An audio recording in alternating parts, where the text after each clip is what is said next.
বন্ধুরা, এখন আমরা আছি একটা অন্ধকারাচ্ছন্ন জায়গা থেকে। সত্যি আমাদের কাটা খুব ছমছম করছে। পুরো রাস্তাটাই অন্ধকার, তোমরা দেখতে পাচ্ছ। দুদিকে দেখাও, দেখতে পাবে তোমার পুরো অন্ধকার রাস্তা। দূর থেকে একটা আলোর ফোকাস আসছে, মনে হচ্ছে একটা একটা বিভৎস গরম ভাব। গাড়ি চালাচ্ছি তবু কেন গরম লাগছে কাটা। বুঝে উঠতে পারছি এখানে কিছু একটা হয়তো আছে। তোমরা কি বলতে পারবে এখানে কিছু আছে কি না?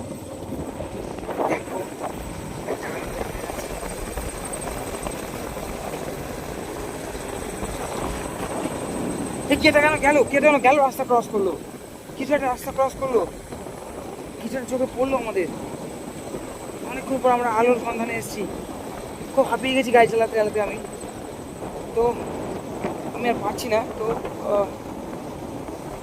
তোমরা দেখতে পাচ্ছ নিশ্চয়ই, অনেকক্ষণ পর একটা আলোর সন্ধানে এসেছি আমরা। কিন্তু কিছু একটা ওখানে ক্রস করলো আমাদের সামনে থেকে, একটা আলোর ছায়ার মতন। বুঝে উঠতে আগে ওটা চোখে নেমেছে, উধাও হয়ে গেল কোথায় যেন। তো আমি রাখছি আপাতত। আর আমি তোমাদের সাথে কিছু শেয়ার করতে পারছি, আমার শরীরটা খারাপ আছে, হয়তো আমি গাড়ি আর বেশিক্ষণ চালাতে পারবো না। আমি রাখছি এখন।